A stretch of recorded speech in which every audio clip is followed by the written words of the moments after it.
I'm just at the studio of Martin Truefitt-Baker. Thank you for hosting us today. You're very welcome.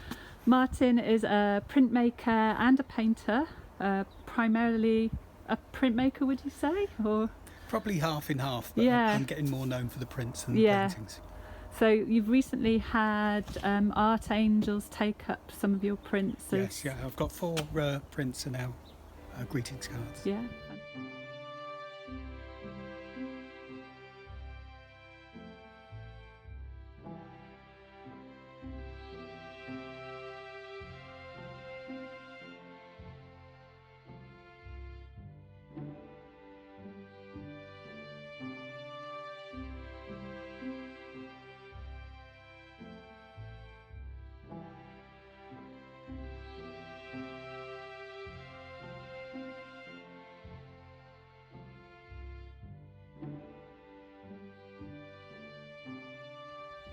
So I'm sure everyone will be dying to see inside your beautiful studio. It's here in Llangattock, just opposite Crick Howell.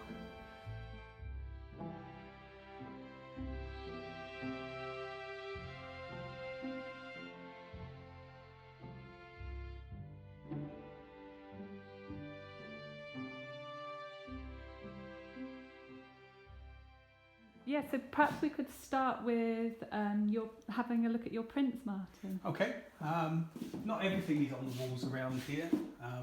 This one is called Vulpecula, the little fox, because that's the constellation in the sky, and the fox is in the shape of the constellation. So, and the that's stars, why the stars are there, and the yeah. comet and the things down there. And the bracken. And the bracken actually appears in a few of your prints. And the Autumn Bracken Badgers, which has been published as a card by Art Angels. And, so these really work as a series, would you say? Have they evolved? Not really, it's just a motif that I've used in a couple of things.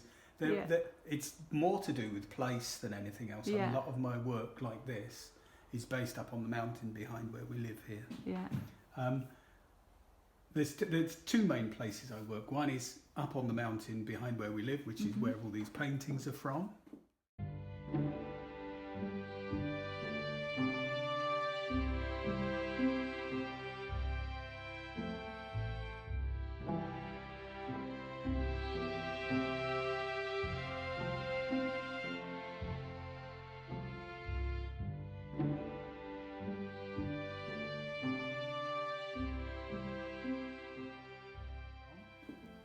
And the other one is basically really close in this little bit of valley down to the bridge in Crick Howell. Yeah.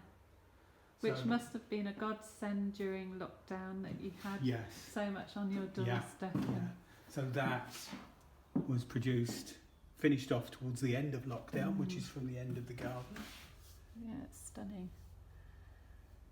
Do you think you do theme your work for sort of continuity? I mean, it's British wildlife, landscape. Yeah, when I trained, I did my dissertation on Edward Borden, and of course that links in with Revilius and Nash, and there is that sort of lineage between all the way back from like Kerry Richards, back through Borden, Revilius, back through Samuel Palmer, William Blake, Constable. The very early printmaker. The magic and the spirit in the British landscape is what it's all about. And that's very strong in your work. Thank you. I think that's what I try for anyway. Yeah. I try to get a little bit more than just representational. I tend to work.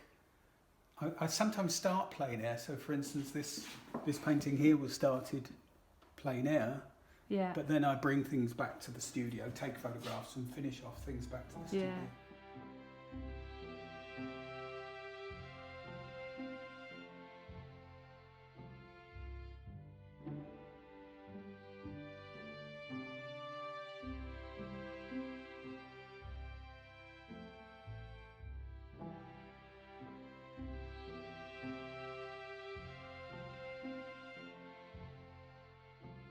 So do you work quite closely with a sketchbook? You know, is a sketchbook quite a precious I don't know. part of what No, you're and I doing? know, and I've taught for a long, long time. Yeah. and I've drummed into pupils Yeah. about using a sketchbook, Yeah. and then no, I don't No, very often. that's funny, No, isn't it? I'm too impatient. Yeah. I very often start a drawing, and that turns into the painting. Yeah. So if I start on a piece of board, very often this started on a piece of brown paper as a sketch. Yeah. In a place, and then that has actually been stuck onto the wood. The sketch. And has become the that's sketch. The interesting. sketch has become the So painting. It almost starts as a collage, would you Yeah. say? Yeah. That's really interesting. Yeah, quite a few things have been collages.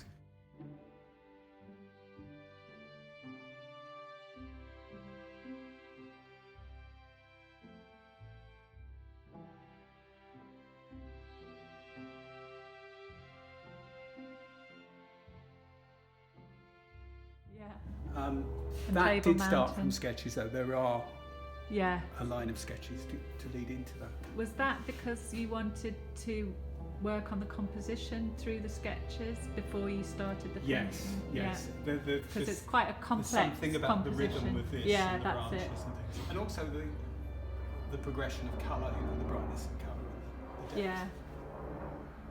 And can you say a little bit about, do you think there is some learning through the painting and how that transfers into printmaking? Would you say your paintings got a slightly graphic style because you're a printmaker as well? Yes, for I example? do exactly. Yes, Yeah. it's well observed. I think the paintings are informed by the printmaking, Yeah. and the printmaking is informed by Yeah. the painting. That's so interesting. I don't think there's a point where they meet. They don't No, cross over as no, such, they're but they do inform each other. distinctive. Yeah. I tend to do paintings of landscape. It's quite rare for me to have animals so Yeah. prominent within a painting. Yeah.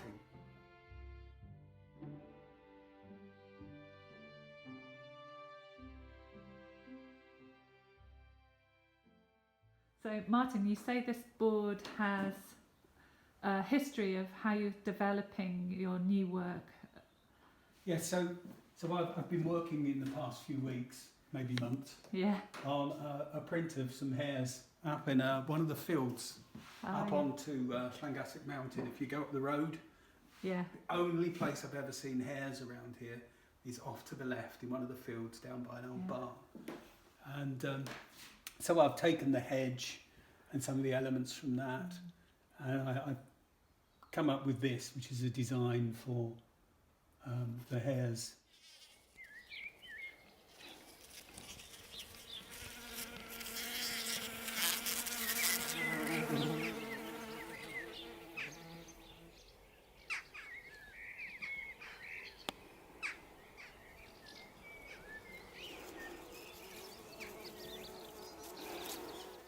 Yeah. It's going to be turned into a lino cut, and I've actually started So cutting here's it here. The first layer, perhaps. Yeah, so that is going to be the first layer. Yeah. I haven't managed to get any further. So this process is called reduction printmaking, and you're actually making cuts for a very pale layer first, Yes, presumably so- with the white and the dandelion clocks. Yes, so the bits that are cut out first of all here will stay white. Everything else will be printed in Yeah. a very light colour. Yeah. And then I'll print that onto pieces of paper. I'll cut more away, print back over the top onto the same pieces of paper. It's all done with the same piece of lino. paper, yeah, registered. And so you clearly do quite a lot of research. I remember you telling me once that you're really quite into skeletons and sort of drawings from biology textbooks. Oh and yes, yeah. So yeah. because you're really keen to get Yes, the I was. form. I was. When I was much younger, I was in between becoming a scientist, a natural scientist, Yeah. and an artist. And the artist won out in the end, but I do tend to look at the anatomy of things Yeah. quite closely. So you've got some botanical drawings of the dandelions. So this is quite like a sketchbook, really, Yeah. isn't it? Yeah. And would you keep this board here throughout your process? Yes, well, I'm working on it now. I've taken this design here. Yeah. You can see it's reversed here. This is the one that because the whole process reverses. It's the reversed images. in a print, But yeah. I've taken this image and I was just today, this afternoon, I will be painting over the top of this to work out the colours that I'll be using in the print. So So I was thinking of trying to get it like a golden warning. The print will not end up that blue colour. No, so the Just blue designing the blue really helps with your value contrasts, Yeah. presumably, and establishing the values, whatever palette you choose. So Yeah. So it's to do with tone. When I design, yeah. I don't necessarily think about the colours. I tend to leave the colours until after I've designed. Yeah. So all I'm looking at here is the form. Contrast, yeah. You know, so there's some depth in the way that I've used tone. Yeah. There are only blacks in the foreground, Yeah. and most of the whites are also in the foreground. So as it progresses in depth within the picture, the contrast becomes less. Yeah.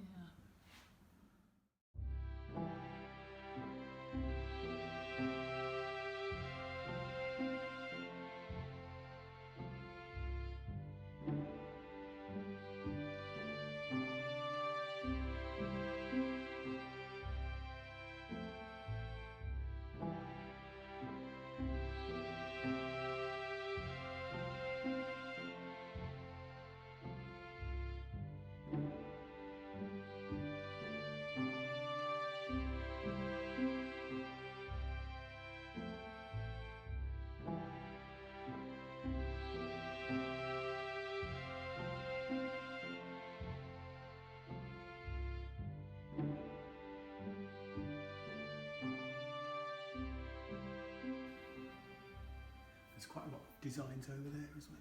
And it gives you, presumably, the potential to make the same print in different colourways. Yes. Have you got any examples of work where I think the otter you've done? The otter is in blue and yes, there's this quite a few. Soft yellows and greys.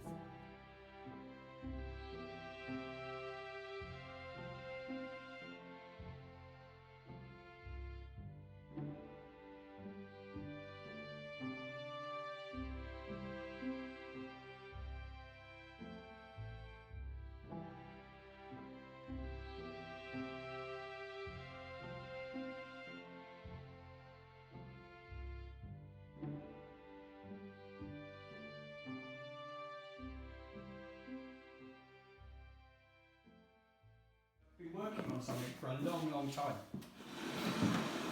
So for instance, things like this, which is back up on the mountain behind us, where there's just the beginnings of animals within the landscape. Yeah, but very subtle, what I might call the quiet conversation in the piece. I started this at the beginning of lockdown. Right. And it just got darker and darker. When I looked at it, I wondered if that colour palette is influenced by what we've all been through. It's a tsunami of blackness. Yeah. And once I realised that, I haven't been able to work on it since. That's been like that for 6 months. That's very interesting. Yeah, I just realised that it wasn't a healthy thing to be doing, so I changed. And do you think you'll return to it and well, I have at various bring times. light colours? I've had a fox in down here. Hope. Oh yeah. And that actually led into the fox on the mountain, the Vulpecula print, which is the fox just further down the valley. Yeah, because I'd say the prints certainly don't sort of share a feeling of gloom or... No. Some of the paintings do then, don't they? Well, I find the green highlight is the sort of hope, the glimpse of light. Yeah.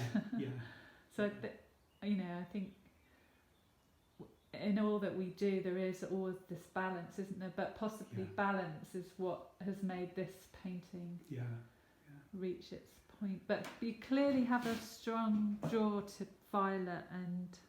Yes. Yeah, I can't help that. That violet and green seems to be the colours at the moment.